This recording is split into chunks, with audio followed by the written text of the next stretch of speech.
Folks, we are live at Netroots Nation, the first time we've been able to gather in person in what I guess about 2 years, 2, 3 years. And so we have with us now a good brother. He's been with us before. I think the last time we talked, we even got to get caught up on that. We talked about the players' strike in MLB, and Mike Elk is with us of Payday Report. Mike, how are you, man? Doing pretty good. It's great to be out here today. It's great weather here in Pittsburgh. I live here, and so it's exciting to see all these folks come into town. It was cool. It was cool here when I got up this morning. Though. It was like cold. I was like, maybe I should have brought a jacket, but then it got warm. Yeah, I mean, it can get a bit nippy here, but this is unusual for this time of year to get like this nippy. I mean, we have this dog here. You can't see him; he's in the frame, but it's not. Hey, dog. There. What's up, man? Yeah. He just got. I think you woke him up. He seems a little out of it. From Puerto Rico. Oh, you did? And he's really cold.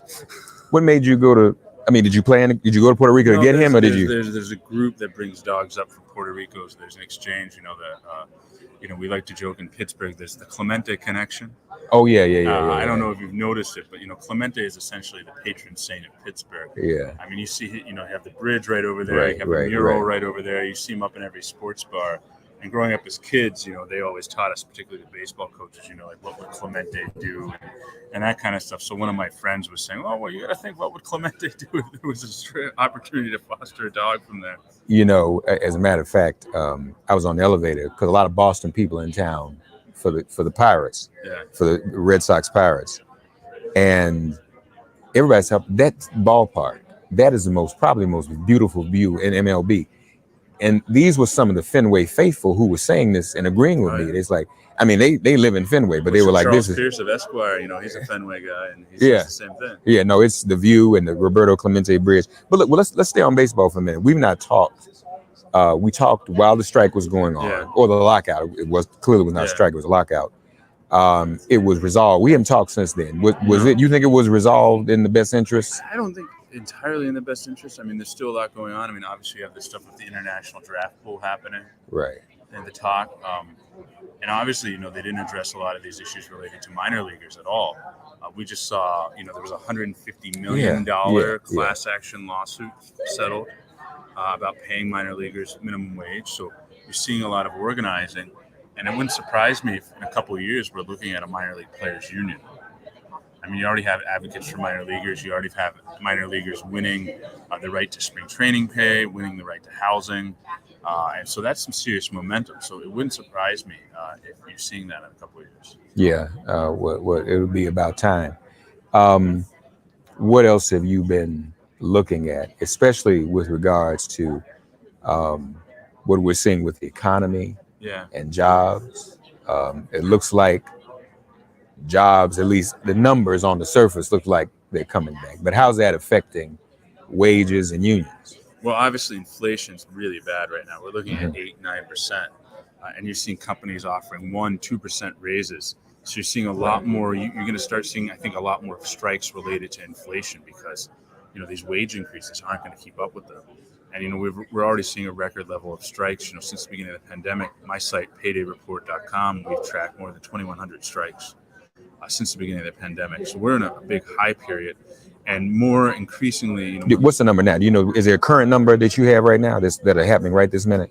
I don't know exactly how many are happening right this moment. Okay. But there's a fair amount happening right now. I mean, we're seeing more than 2 or 3 strikes every day, and not always about wages. For instance, there's a pizza chain in Columbia, South Carolina, where the workers went out over racist treatment by managers. And so we're seeing a huge uptick in retail organizing. We've seen more than 300 Starbucks organized since the beginning of the year. We're starting to see some momentum at places like Chipotle.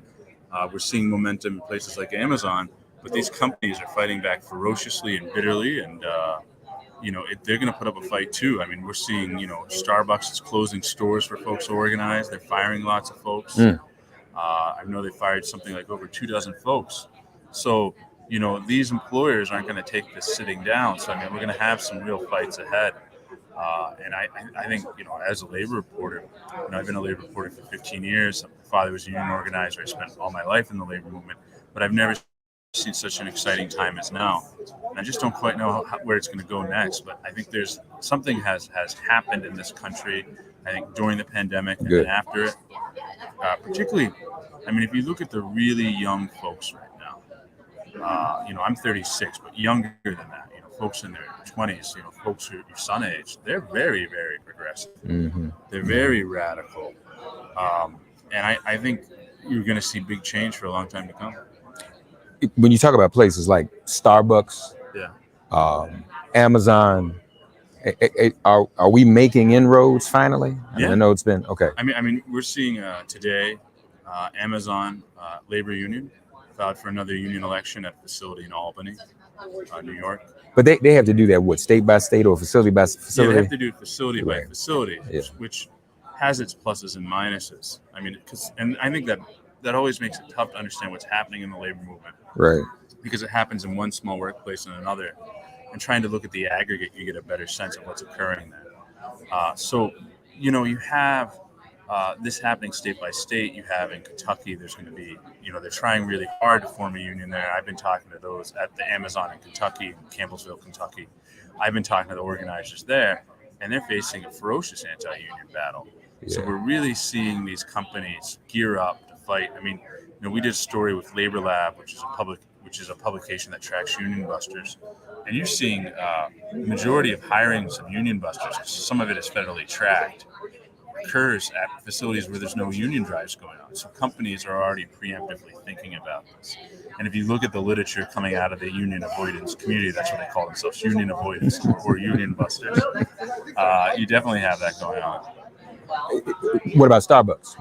What's our status with Starbucks? And Starbucks is refusing to bargain. They're saying they're never going to get a contract. The CEO of Starbucks is saying, over my dead body. But I mean, look at Chipotle, right? Chipotle organized the first Chipotle in Augusta, Maine, and immediately Chipotle said, "Oh, you know what? We're going to close it." So you're seeing these companies, because fear and those kind of tactics work. I mean, there's all these things about, we've organized 300 Starbucks, but, 20% of the Starbucks union elections they've lost approximately. I think a little bit less than that. And there's plenty of Starbucks where people haven't, because they have fired people. They have closed down whole stores. So, they use these fear tactics because they work. And so I think it's going to be interesting to see what happens next. Obviously, I don't think there's any way you're ever going to get a union contract at Starbucks unless you have a massive nationwide strike at those kind of Starbucks. Mm-hmm. And I don't know, obviously Starbucks Workers United is done a lot of great work, but, that's SEIU, and, SEIU has no strike fund and doesn't pull off serious strikes, in my opinion. So I don't know. I don't know if we're there yet, but I think, you're seeing more and more strikes. I think on Saturday, there's going to be what they call a sip-in here. Mm-hmm.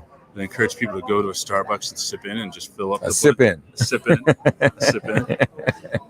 But, I mean, honestly, and we talked about this before, that's what we need. We need the consumers to show more of an interest. I mean, everybody's addicted to Starbucks. But people don't think what that addiction does to its workers. Amazon, we're all addicted to Amazon, and we don't always think about. Amazon is in a very vulnerable position. There was an article in the Washington Post earlier this week about TikTok stars. That there's a group of stars that have something over, like a combined 51 million viewers, that are now going after Amazon.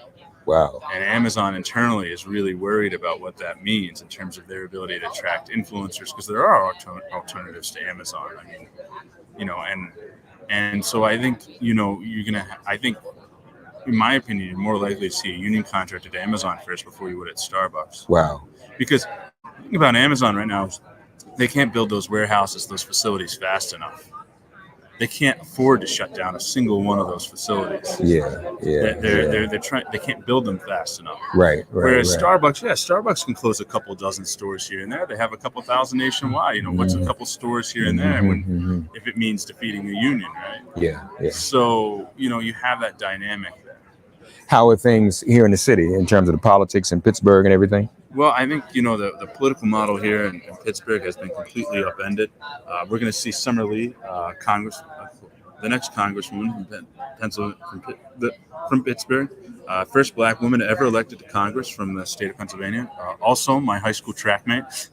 Oh yeah. Yeah, Okay. so getting to cover her has been extra fun. That's great. You know, we went to the last high school in Pennsylvania under federal integration order. Mm. It was a mixed race school, and we were also a football powerhouse. So we went to the state championship twice when I was there. What was the name of your high school? Woodland Hills. Okay. So I went with Steve Breston and Ryan Mundy. Okay. Rob Gronkowski came a few years after us. Wow. Okay. And so there was a lot of You play ball? Yeah, for a couple of years. Yeah. What, football? Yeah. You didn't play baseball? I played baseball. You played okay. But I played football for like a couple of years in like junior high and prior to that. But then high school, no, I played baseball in high school. Okay. But you know, if you look at what's happening right now, is 4 years ago, Summer Lee and Sarah Murato ran a race against two state reps that were old guard incumbent Democrats. Beat them. Summer Lee beat her candidate 2-1, and then Summer didn't stop there. She formed a group called Unite and started recruiting candidates to take on the old guard here. First, they knocked off a couple county council members, a couple judges. They knocked off the county-wide county council president. And then previously, last year, Ed Gainey, first black mayor of Pittsburgh, knocked off a corporate Democrat who was pretty antagonistic towards, black folks here in the city. Right. And then, Summer got elected this year, despite AIPAC spending $4.5 million against her. She won with 740 votes, which was incredible. I went to high school with her, and I know so many people that went door to door that really feel like, we won this thing, when you win with 700 votes. Right. So we're coming into a period of just sort of, I think, a new political awakening here in Pittsburgh. I think it's good that Netroots is here because there's a lot of lessons to be learned here about taking on the machine.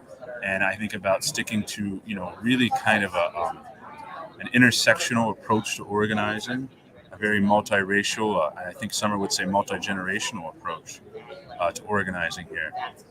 And so I think, there's a lot of really exciting things happening in the city. Obviously, I'm a hometown kid, and I love it. It's great. I'm what, here in Pittsburgh, we call ourselves Yinzers. Yinzers? Yinzers. Yinzers. What is that? What does that mean? Well, instead of saying y'all, we'd say, hey, Yins, go down the buggin'. Yins. Instead of y'all, we'll say Yins. That's okay. I didn't know that. I have to get up on that. Yeah. Okay. So we'll say Yins like, hey, Yins want to come over to my house, have a beer,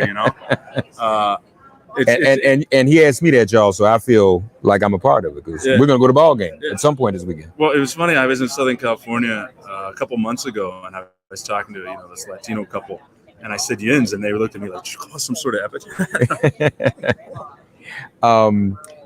Lastly, well, what about Fetterman? Is he good or what?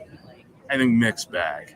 Really? Yeah, I mean, well, we need him more than Oz. I mean, we can. Obviously, he's malleable. Obviously, he'll be good as a 51st vote, but I think people painting him as a Jesus or a Messiah will be easily disappointed. I mean, this is a guy who was pro-fracking. He moved in as a trust fund kid into the neighborhood where Summer Lee grew up. He never backed Summer in any of her races. Didn't even congratulate her when she won. On top of that, he's totally against Palestinian justice. He's come out against it. He's come out against having any conditions on aid to Israel. He pulled a gun on an unarmed black guy. Yeah, right. Yeah, I heard about it. Malcolm Kenyatta just walked by the way, folks. Nice guy. Yeah, he acknowledged that in one of the debates. Yeah, and he's done that, and not only that, UPMC here. We have University of Pittsburgh Medical Center. Right. You can't see it's right behind you. Big, tall, black building there. Okay. Yeah. It's a nonprofit corporation. It's the largest employer in Pennsylvania, and it's not taxed because it's nonprofit. And when they came time for there was a debate over lawsuit to tax them. Fetterman came out against taxing them. So every time, whether it's on fracking, whether it's on taxing UPMC, whether it's supporting Summer Lee, Fetterman has always run from the fight. In my experience. And even now, he won't say anything about single payer. So obviously, he'd be much better than Pat Toomey.